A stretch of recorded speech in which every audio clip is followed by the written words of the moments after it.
Shatota, you're listening to In the Zone, city to city, state to state, worldwide.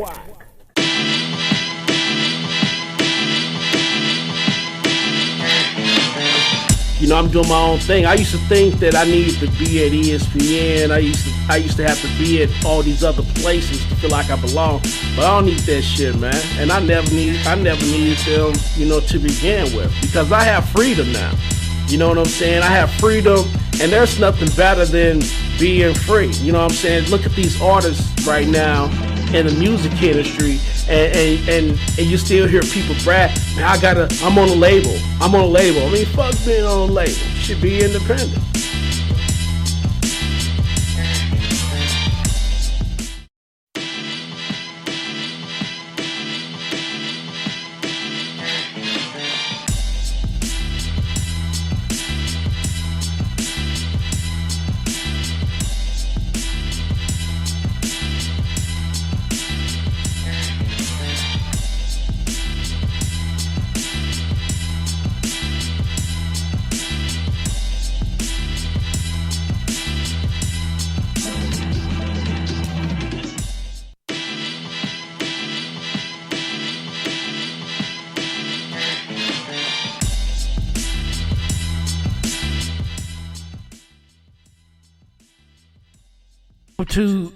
Welcome to the In the Zone show. Palm Alexander, aka the living legend, KIL. One L and kill, but kill still kills. Happy Monday. I got a late Monday. Don't mind me. Now listen. The show sponsored by Cafe Piazza, located at 1900 Arsenal. Check out my man Tim Meineke. They got some great food. Great pizza, calzones. They've been rocking with the In the Zone Network for the last couple of years, and we're just going to keep the party going. And also, on Tuesday nights, we got That's Football with Will Freeman and Josh Price. So make sure that you check those guys out. Also part of the My City, My Music family. And by the way, next week too, getting this out the way, the Cannabis Corner edition of the In the Zone Network, and we got a special guest lined up to bring in. We're going to talk about the Cannaween event next month in October. That's a big event. So for my friends out there in the cannabis community, this is like your WrestleMania. This is your Christmas. Here's your chance for your fa-la-la-la-la, your Christmas trees, the shake a hand. I mean, all that at Cannaween coming up next month. We're going to talk about it next week. Got my man Zachary Post from Elite Homegrowers Academy. He's going to be in studio. We're going to talk about the Cannaween event coming up next month, and we got a guess that definitely was a huge part of the event last week, was one of the vendors, and they also participated in the Cars and Cannabis event. And listen, they doing some good stuff in the community. So I'm excited about who we're planning on having in the studio next week. Show will go off on time. It's gonna go off on time. You listen to the In the Zone show, and you're watching the In the Zone show. MyCityMyMusic.com. Palm Alexander, a.k.a. the living legend, KIL. One L and kill, but kill still kills. Now, the first week of the NFL season has concluded. So, full transparency, this has been one of the first seasons that I can remember that I guess I'm so occupied with other things that I'm currently doing that I didn't have that emotional investment in opening day like I normally do. And don't get me wrong, it has nothing to do with no football in St. Louis, because me personally, I learned how to deal without the NFL in St. Louis. There was that gap when the Big Red had left. And it was a 7-year gap when there was no football. Did fine, still watch the NFL. Once the NFL got back into St. Louis, I got back into a groove, and there were things that I did, always did.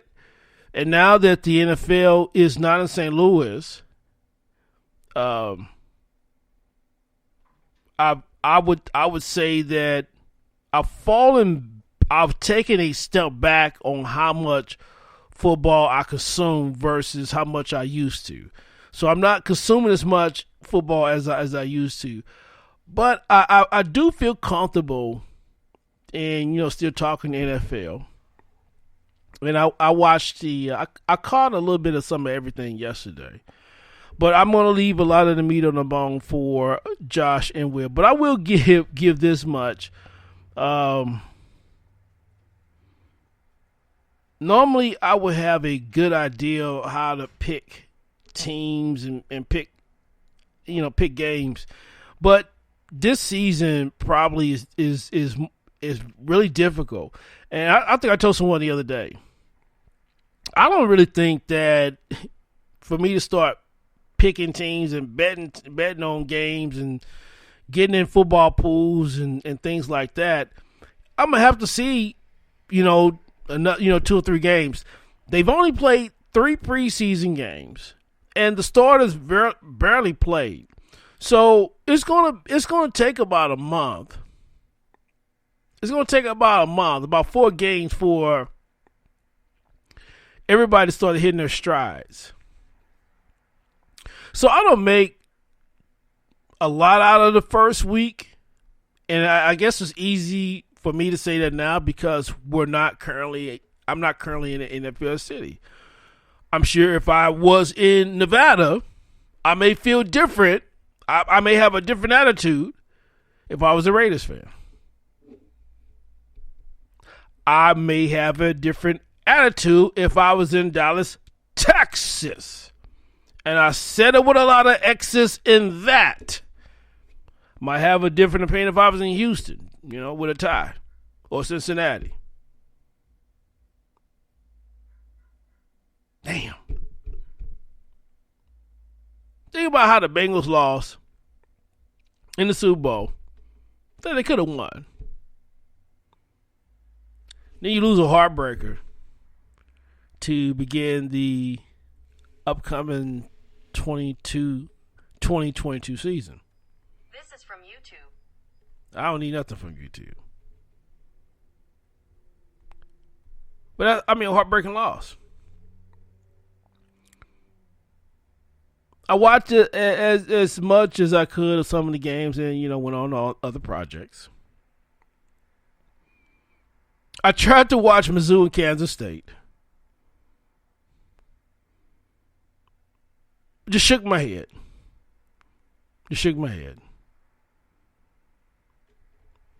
Don't mind the title. I know what the title of the show is, and I'm going to get to that. I'm going to get to the main. I'm going to get a couple other things on my chest. I don't know. It was a little disappointing. Seeing Mizzou get their ass kicked by Kansas State. I might be putting it mildly. I think I'm taking it a lot better than I normally would. I know I would normally have a conniption about Mizzou losing to any team that starts with Kansas because of how much I personally despise any sports team with the name Kansas in front of it. I don't get that fired about Arkansas, even though it's spelled Arkansas. You listen to the In the Zone show, city to city, state to state, worldwide, on mycitymymusic.com. Palmer Alexander, a.k.a. the living legend, KIL, one L kill, but kill still kills, live at our studio at 3119 Hampton, sponsored by Cafe Piazza. Talking a little bit of sports before I dig into what the title is in the cards, because I could talk about that at length. But just want to talk a little football because I haven't talked a lot of football. I haven't talked a lot of football in a while. But the first NFL week,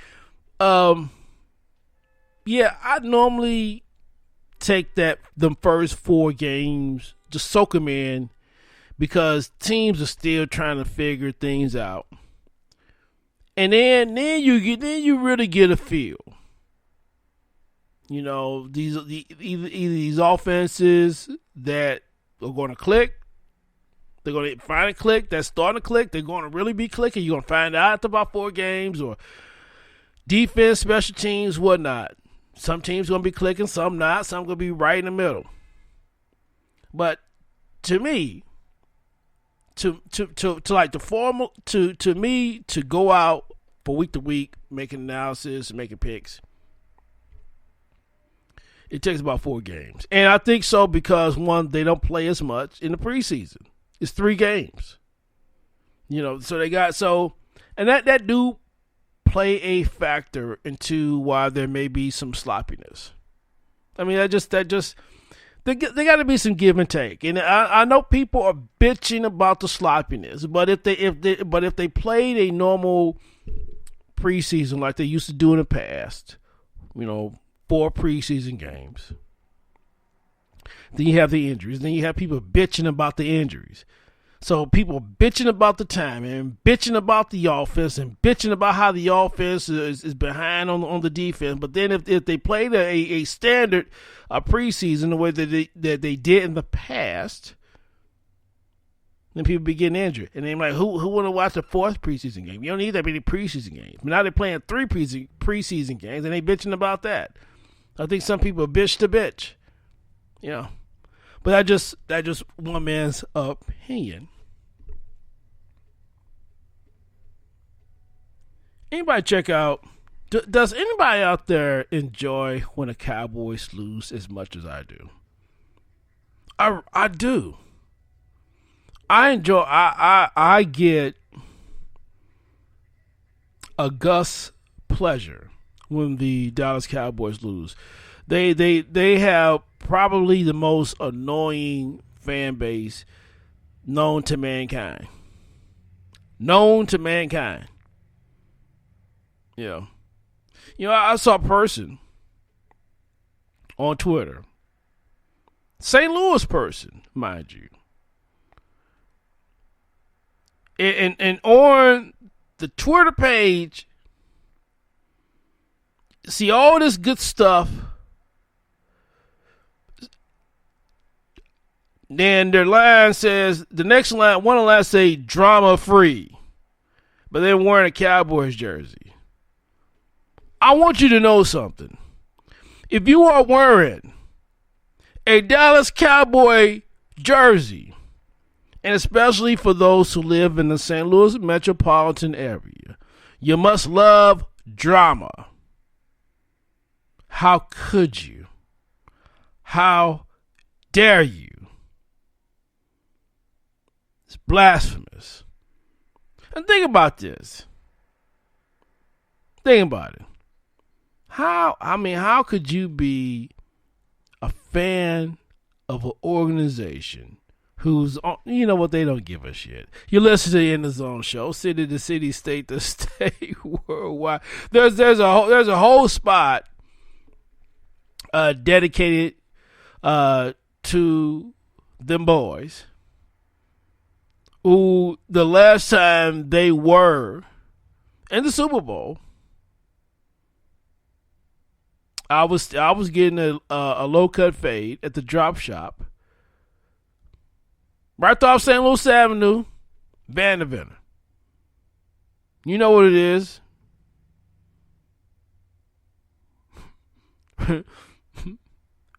Right there on Vanderbilt.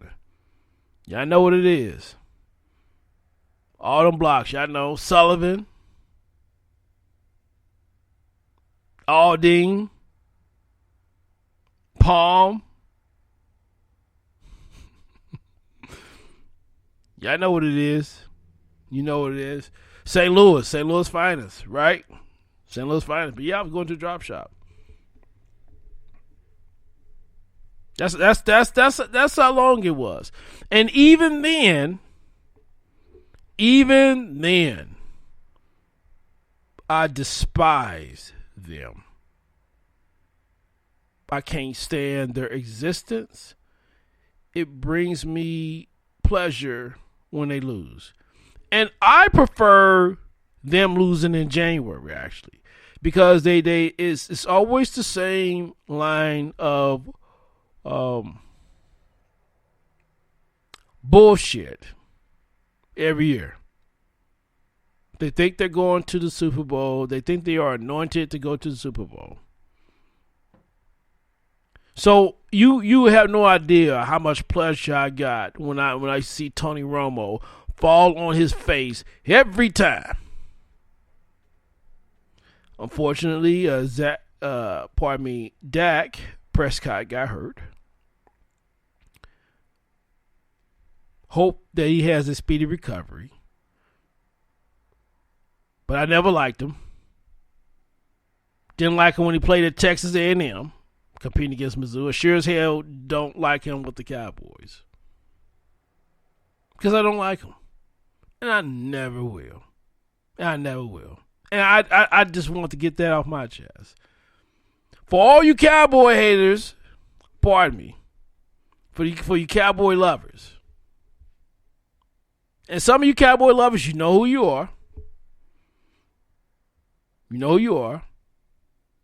You guys are annoying. And I love it when you lose. It brings me pleasure. But speaking about pleasure, nothing gives me more pleasure sometimes than, being right. I talked about it on the last show. Talk about it on this show. By the way, you're listening to and you're watching the In the Zone show at MyCityMyMusic.com. I'm Palmer Alexander, a.k.a. the living legend K.I.L. When Ellen kill, but kill still kills. The show is sponsored by Cafe Piazza, located at 1900 Arsenal. They have a wide range of pieces. And they have this new salted caramel brownie. Now, let me tell you something now. When I did see that brownie the other day, I said, Mama say, Mama sa. That was a beautiful brownie. I said, how you doing? That brownie was looking at me, I was looking at it. We didn't get a chance to know each other yet. But I think there'll still be time. I think we still got time. Maybe at the brunch. As a matter of fact, they do have brunch. Their brunch is fire at Cafe Piazza. Brunch is good. Even for a picky eater like myself. I don't eat pork. And they still had plenty on the menu at brunch that was delightful to my palate and to my pocket. That's Cafe Piazza, 1900 Arsenal. Listen, Tim Meineke is one of the best guys, one of the best businessmen around. Benton Park, good vibes, good everything. Check them out, 1900 Arsenal, proud sponsor of the In the Zone Network. And we're St. Louis. So the title of the show is In the Cards. And the one thing that I feel really good about, and that is Albert Pujols reaching 700 home runs and beyond. Now, I remember a year ago when he was released from the Angels.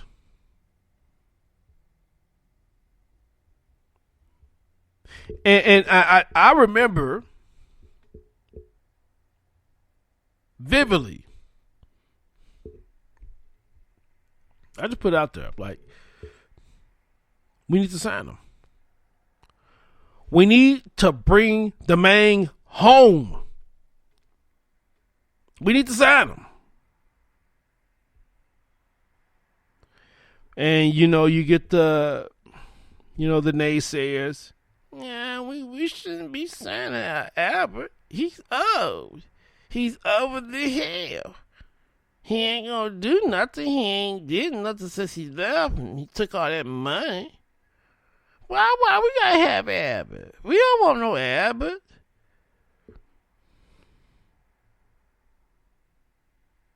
Didn't want to hear nothing about bringing the main back home. Didn't want none of that. He can't run anymore. He can't do nothing. He can't hit right-handed pitching anymore.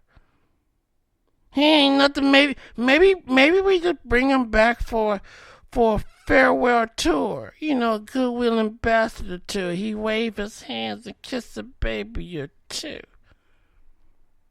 I mean, that was the kind of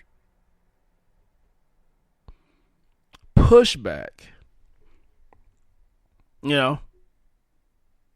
Finished last season with the Dodgers. 17 home runs.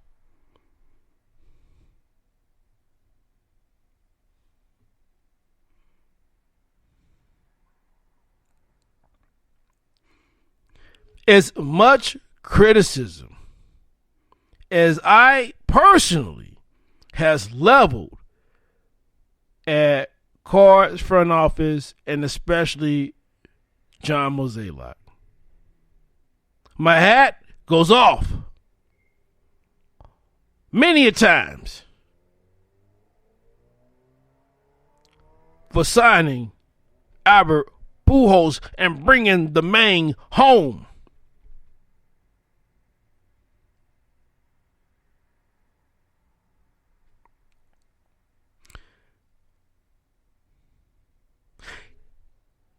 People was thinking maybe it best be nice. He have a nice little swan song and shit.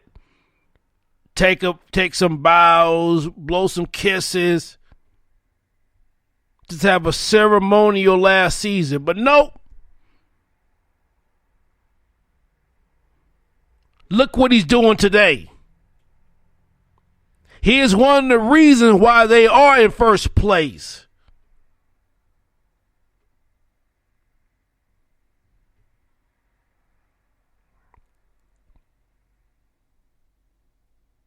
The naysayers were complaining, were saying, well, he can't hit right-handed pitching. Well, I mean, since July, he's had 4 home runs. He's hitting over 290 versus right-handed pitching. And then all these crazy other sabermetric numbers that I haven't figured out what they all meaning. OPS 800. Don't kill me. I'm just not a geek like that. But think about it.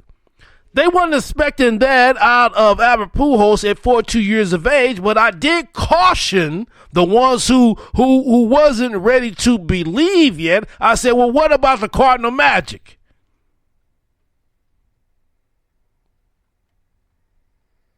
Then there's a little bit of silence. Cardinal Magic? What's that?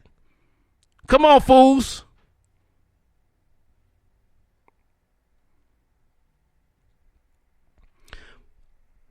I'm not going to go too deep because it'll go over a lot of people's head.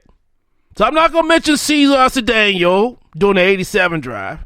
Not going to mention that. That'll go over your head.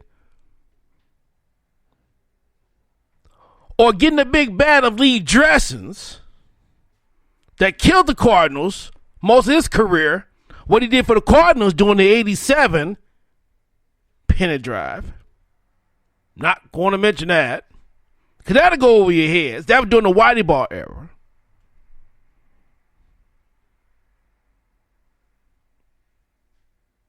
What about during Tony La Russa era?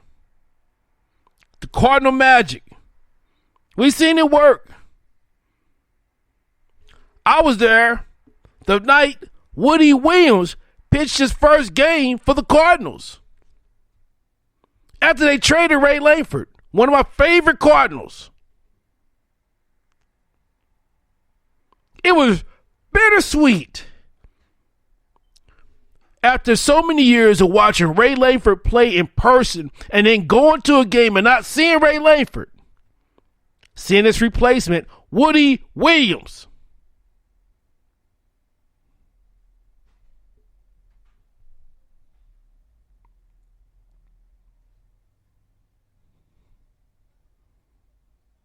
The Cardinal Magic.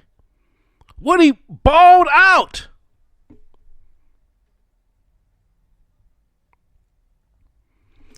Garrett Stevenson, Cal Loach, Jeff Suppan, Aaron Miles, Darren Descalso, John Jay,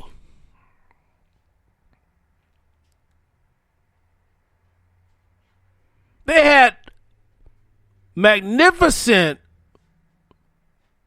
runs in their baseball career with the bird on the bat. Mark McGwire. So with that,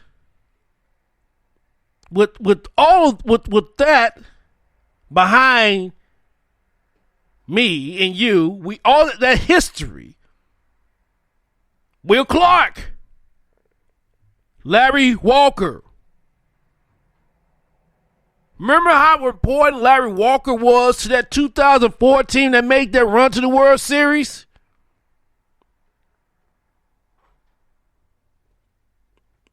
So why would it not work with Pujols?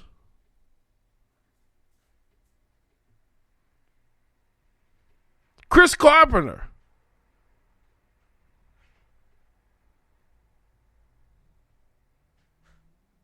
Lance Berkman.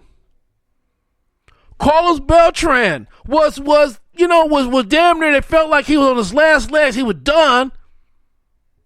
He was a two-time All-Star when his career was supposed to be over when he got here. Whatever it was in the Cardinal organization, whatever that broth is, whatever it was, he became a two-time All-Star when his career was supposed to have been over, a wrap. So all I'm saying, with all those things being so well documented in the history of this Cardinal organization, why would Albert Pujols be the exception? You're listening to the End of Zone Show at MyCityMyMusic.com. Palm Alexander, a.k.a. the living legend, K.I.L. One Ellen kill, but kill still kills. Think about it. Will Clark, Larry Walker, all those guys. Mark DeRosa, Matt Holliday.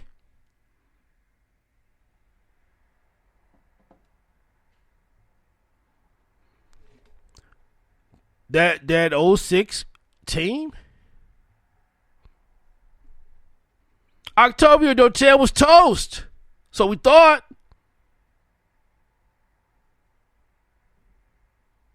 He may be on the 11 team. Craig Smizio, Craig Parkett, Aaron Miles, Nick Punto,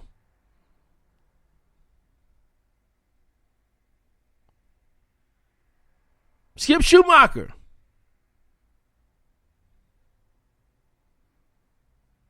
There's something that when these guys were here, they were the best ever in their careers. Willie McGee.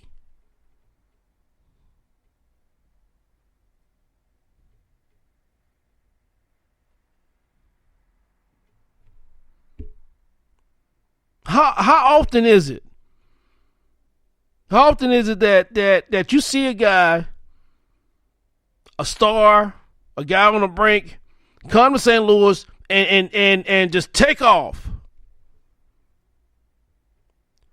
Albert Pujols is special. It means more. He's the main. He's our main. And what it looks like to me is that he's not trying to go out on a ceremonial goodwill tour. He's trying to go out with a ring. You listen to the In the Zone show. He's trying to go out with a ring.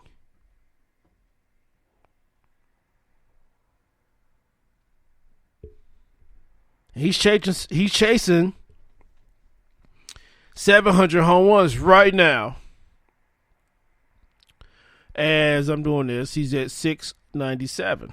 The Brewers are coming in St. Louis, and so will the Cincinnati Reds. On the last homestand, got a chance to catch him in batting practice. Let me tell you something. Albert Pujols was hitting balls over Big Mac land.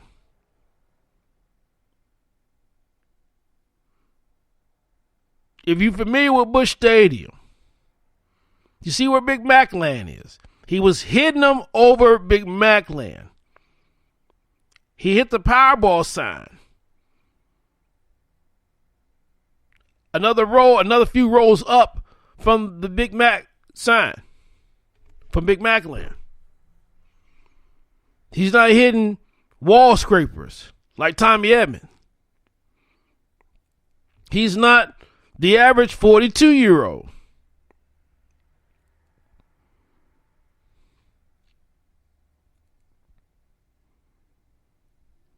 And we are really, really fortunate to have him back in St. Louis this season.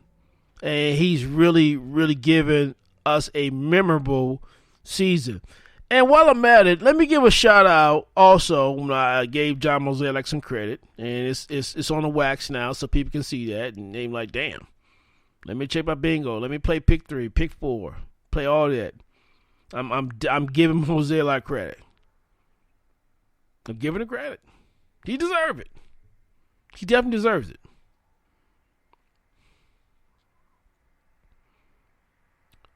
The trades at the deadline. Quintana, Montgomery. I mean, they've been pitching phenomenal. I feel better. I like Gallegos. I like the back end of the bullpen. Hicks, Gallegos, Hemsley. I like it. We get a lead. We're locking you down.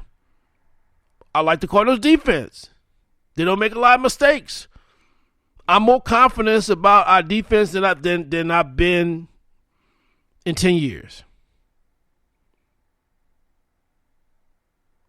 I like our staff.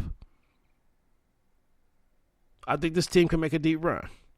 Right now, they're in a little bit of a lull offensively. Teams go through ups and downs.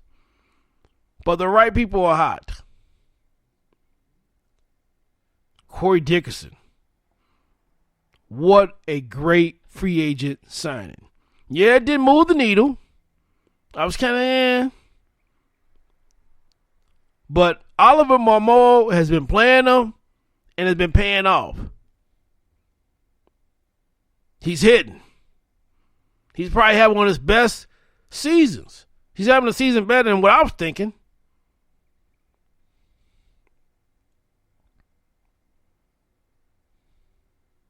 You listen to the In the Zone show. MyCityMyMusic.com. Palm Alexander, a.k.a. the living legend, KIL. One Ellen kill, but kill still kills. Man, I know I said a lot. But hey, listen, man. That St. Louis we've really been, as sports fans, especially just talking about baseball, we've got a chance to witness our fair share of history.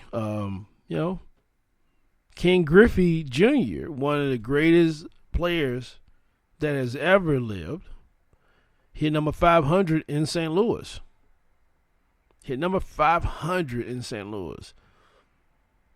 Albert does that here. This place is going to erupt.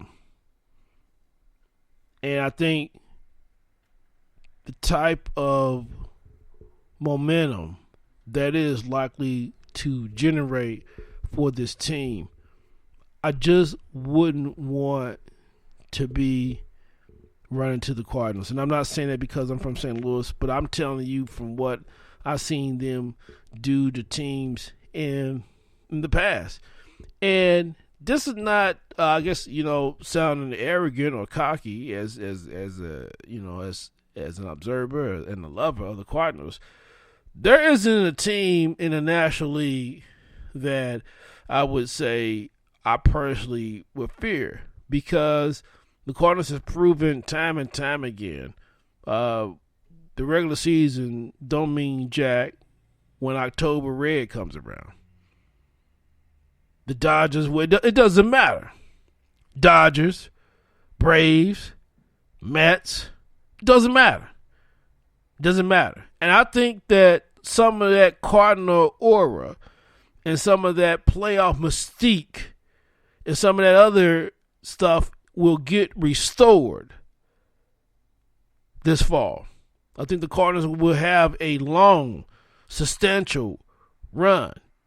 And I say this. When the Cardinals made the World Series in 2006, there was no doubt. There was no doubt in my mind they was going to beat the Detroit Tigers. What up, Charo? What up, RCK? What up, RCK Soul Food? What up, 8 Mile? What up, 9 Mile? What up, Southfield? What up, Lathrop Village? What up, Coney Island? What up, Detroit City? Much love. But I'm like, nah, we got to whoop their ass. Go whoop that ass. And the Cardinals did. They beat them 4-1. Loved it. Should have been 4-0. But Kenny Rogers that had a substance on his hand, the color of this gavel, cheating. They got their one little win. David Eckstein won MVP. Obviously, one of my favorite World Series. My youngest, my baby girl, Autumn, was born in September.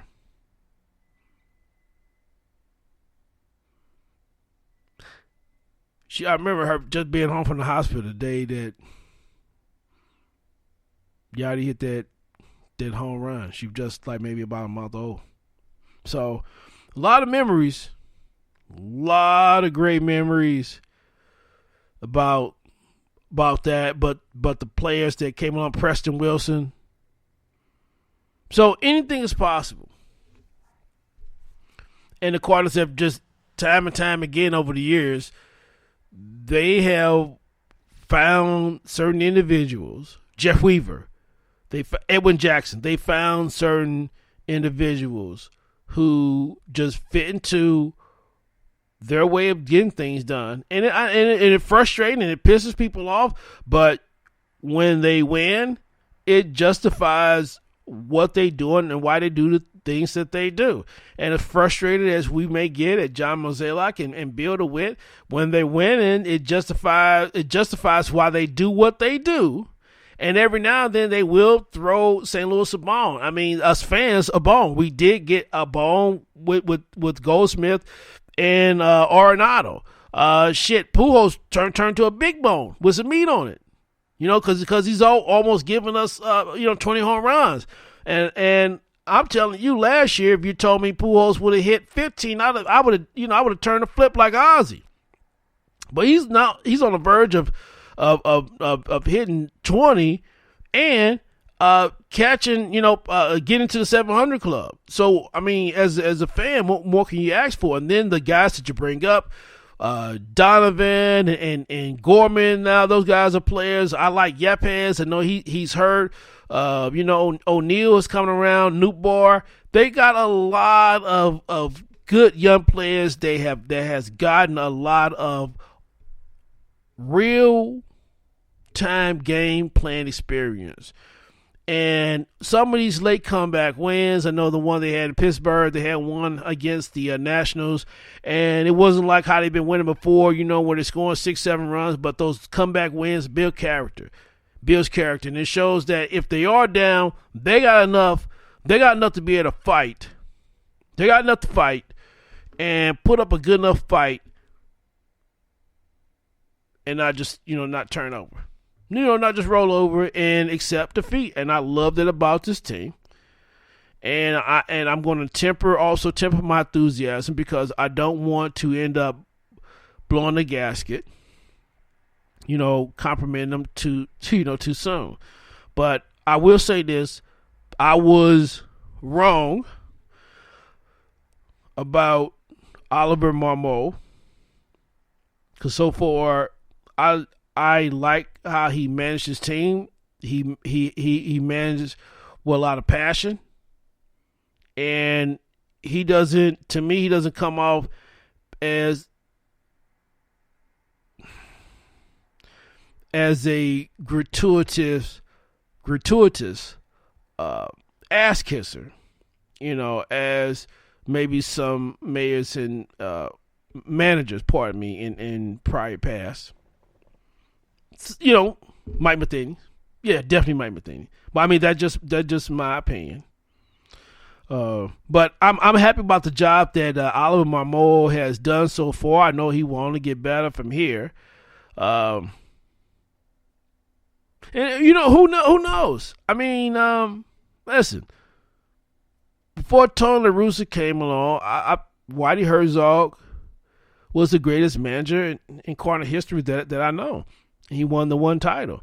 And the one thing that we said about Tony La Russa, like, well, look, Tony, if you're going to get out of Whitey's shadow, you got to win one. But then after winning one, he had to win two. So he won more than Whitey, which he makes him the greatest Cardinal manager that, in my eyes, in my lifetime. Tony just egged out Whitey.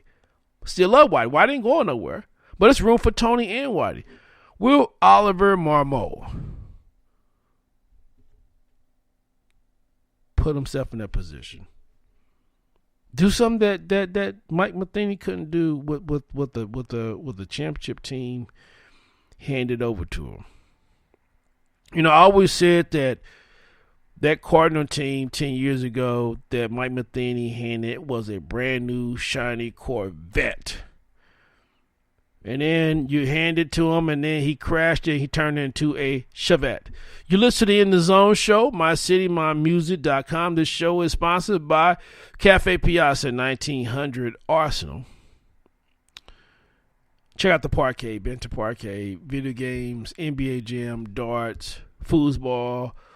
Listen, they got some new beer over there. They got some new beer, new drinks. They got all kind of stuff going on over there at Cafe Piazza. Hey, I want to thank the people out there for checking us out this week, checking me out this week. Abbreviated edition. Next week, let's see, next week going to be, next week going to have some guests. You're going to have some guests in studio. And we are looking forward to having a conversation about cannabis. The Cannaween event coming up in October with our friends at Elite Home Growers Academy. So looking forward to that. Make sure also that you guys check out That's Football, starring Josh Price and Will Freeman. Listen, I want to thank everybody for checking us out. Listen, it's a process. All right, it's a process, week to week, And listen, all you can do is just try to be better than the last time. So until next time, we're going city to city, state to state, worldwide. You're listening to In the Zone, and this is the network.